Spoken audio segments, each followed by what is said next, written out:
یہ دن بہت ہی زیادہ اہمیت کا اور فضیلت کا دن ہے، اس لیے اس کو سید الایام کہا گیا۔ چنانچہ اس کی تاریخ ذرا توجہ سے سنیے کہ اللہ تعالیٰ نے جس دن آدم علیہ السلام کا پتلا بنوایا وہ جمعہ کا دن، جس دن اس میں روح ڈالی گئی وہ جمعہ کا دن، جس دن آدم علیہ السلام کو سجدہ کروایا فرشتوں سے وہ جمعہ کا دن، اور پھر جس دن ان کو زمین پر اتارا گیا وہ بھی جمعہ کا دن۔ یہ زمین پر اترنا بھی ایک فضیلت ہے۔ کیوں؟ اگر زمین پر تشریف نہ لاتے تو سیدنا رسول اللہ صلی اللہ علیہ وسلم کے امتی بننے کا ہمیں شرف کہاں نصیب ہوتا۔ پھر نوح علیہ السلام کی کشتی جو کنارے لگی وہ بھی جمعہ کا دن، سیدنا ابراہیم علیہ السلام آگ سے نکالے گئے وہ بھی جمعہ کا دن، سیدنا ابراہیم علیہ السلام نے بیت اللہ کی بنیاد رکھی، یعنی جو پہلے سے بنا ہوا تھا اسی پر نئی تعمیر شروع کی، وہ بھی جمعہ کا دن، اور اسماعیل علیہ السلام نے اپنے آپ کو قربانی کے لیے پیش کیا، مہینہ ذی الحجہ کا مگر دن جمعہ کا۔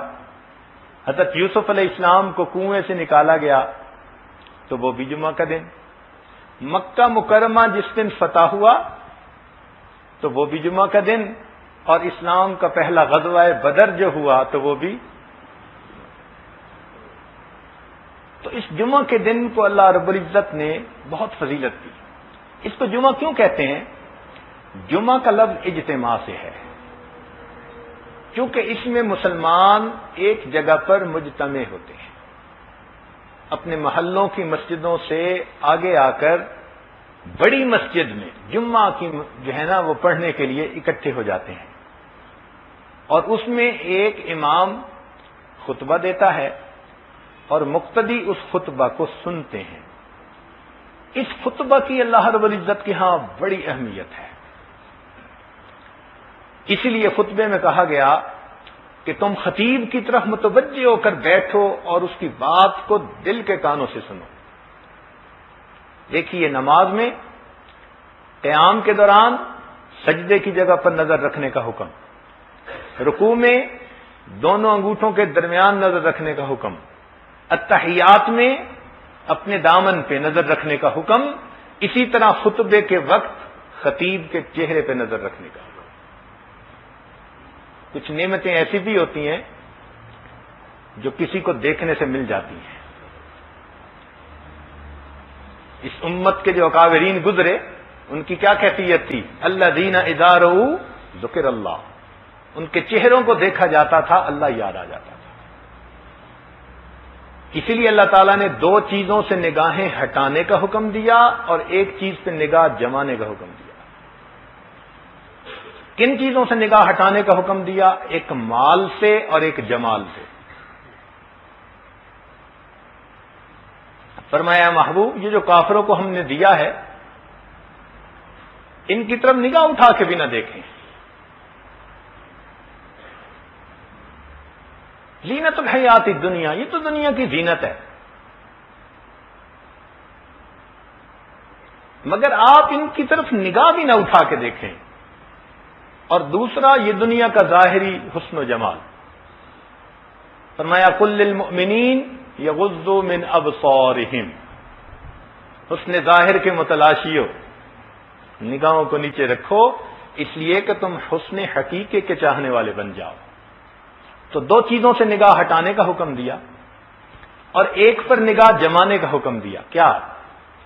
فرمایا وَاصْبِرْ نَفْسَكَ، اپنے آپ کو صبر دے، اپنے آپ کو بٹھا، وَاصْبِرْ نَفْسَكَ، اپنے آپ کو نتھی رکھ، مع الذین، ان لوگوں کے ساتھ، یدعون ربهم بالغداۃ والعشی یریدون وجہہ ولا تعد عیناک عنہم، تیری نگاہ ان کے چہروں سے ہٹنے نہ پائے، اور اگر ایسا ہوا ترید زینت الحیات الدنیا۔ چنانچہ خطبے میں خطیب جو نصیحت کی باتیں کرتا ہے یہ اللہ رب العزت کو اتنی اچھی لگیں کہ اللہ رب العزت نے اپنا حق معاف فرما دیا۔ ظہر میں کتنی نماز پڑھتے ہیں؟ 4 رکعت، روزانہ 4 رکعت ادا کرنے والے جمعہ کے اجتماع میں آئے، فرمایا میرے بندو، یہ جو تمہارے ساتھ بھلائی کی باتیں ہو رہی ہیں، خیرخواہی کی باتیں ہو رہی ہیں، تمہارے سامنے میرے حسن و جمال کو کھولا جا رہا ہے، تمہیں میری معرفت کی طرف بلایا جا رہا ہے، میرا تعارف تمہیں کروایا جا رہا ہے، یہ بات مجھے اتنی اچھی لگی، میں 4 رکعت کو 2 رکعت میں بدل دیتا ہوں، اس وقت میں بیٹھ کے ان کی باتوں کو سن لو۔ اس لیے یہ خطبہ یوں سمجھیے 2 رکعت کا قائم مقام بن جاتا ہے۔ اسی لیے جمعہ کے دن میں ساعت اجابت رکھ دی گئی۔ ایک ایسا لمحہ ہے جمعہ کے دن جس میں یقینی طور پر بندے کی دعا قبول ہوتی ہے۔ اب اس میں اقوال مختلف ہیں، تاہم اس خوشی میں کہ مومن ایک جگہ اکٹھے ہوئے، ایک ان کے لیے قبولیت دعا کا لمحہ بنا دیا گیا۔ پھر اس دن کی اتنی اہمیت کہ حدیث پاک کے مطابق اگر کوئی اہتمام سے جمعہ پڑھنے کے لیے آئے تو فرمایا پچھلے جمعہ سے لے کر اس جمعہ تک جتنے بھی گناہ ہوں گے اللہ تعالیٰ سب کو معاف فرما دیں گے، تو گناہوں سے دھل کے واپس جاتے ہیں۔ یہ اجتماعیت کی شان ہے کہ جمعہ کے دن سب اکٹھے ایک جگہ ہوتے ہیں، نہ کوئی بندہ رہا نہ کوئی بندہ نواز، بندہ و صاحب و محتاج و غنی ایک ہوئے، تیری سرکار میں پہنچے تو سبھی ایک ہوئے۔ یہ اجتماعیت کی شان اس جمعہ کے دن کے۔ اب دیکھیے امام جو خطیب نصیحت کرتا ہے عمومی طور پر آخر پر آ کر اس کا نچوڑ بتاتا ہے، اس کی کریم وہ بتاتا ہے، لب لباب۔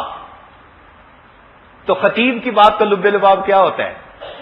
اکثر آپ خطبہ سنیں گے نا عربی کا، تو آخر پر خطیب کہے گا وَلَذِكْرُ اللَّهِ تَعَالَى أَعْلَى وَأَوْلَى وَأَجَلُّ وَأَتَمُّ وَأَهَمُّ وَأَكْبَرُ وَاللَّهُ يَعْلَمُ مَا تَصْنَعُونَ۔ تمام نصیحتوں کا لب لباب آخر پر آ کر یہ بتا دیا۔ اس لیے وقت سے پہلے جمعہ کے دن آنا اور خطیب کی بات کو توجہ کے ساتھ سننا یہ بہت زیادہ باعث اجر بھی ہے اور اللہ کے ہاں قبولیت کا سبب بھی ہے۔ اس لیے 2 نقطے بہت پیارے ایک قاری طیب رحمۃ اللہ نے اپنے ملفوظات میں فرمایا اور ایک امام ربانی مجدد ثانی رحمۃ اللہ نے اپنے مکتوبات میں فرمایا۔ حضرت قاری صاحب یہ فرماتے ہیں کہ جمعہ کا دن اتنا بابرکت ہے کہ جو بندہ جمعہ کے دن وقت سے پہلے آئے گا اور خطیب کے پاس بیٹھ کر اس کا خطبہ سنے گا اور اس کی عادت ہوگی، اللہ تعالیٰ چونکہ اس کو نمونہ بنا دیں گے آخرت کا، اس لیے آخرت میں دیدار کے وقت اس بندے کو اللہ اپنے قرب کا مقام عطا فرمائیں گے۔ جتنا جمعہ میں قریب پہنچنے کی کوشش کرے گا اتنا ہی آخرت میں قرب کا مقام ملے گا۔ اور امام ربانی مجدد ثانی رحمۃ اللہ فرماتے ہیں کہ دنیا میں انسان جتنی حضوری کے ساتھ نماز جمعہ ادا کرے گا، یعنی نماز ادا کرے گا، وہ فرماتے ہیں کہ بغیر وساوس کے جو دنیا میں نماز ادا کرتا ہوگا اس کو آخرت میں اللہ رب العزت کا ایسا دیدار نصیب ہوگا کہ اس کے اوپر صفات کے پردے ہرگز نہیں ہوں گے۔ عام لوگ دیدار کریں گے مگر ان کو تجلی ذاتی برقی نصیب ہوگی، یعنی برق کی مانند تجلی نصیب ہو کے پھر صفات کے پردے حائل ہو جائیں گے۔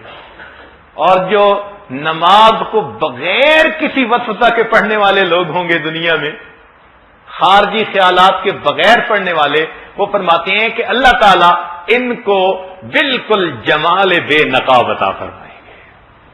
اب یہ ایسی بات ہے کہ انسان نماز کی اس کیفیت کو حاصل کرنے کے لیے مر مٹے کہ اللہ تعالیٰ ہمیں قیامت کے دن اپنا ایسا دیدار عطا فرمائے۔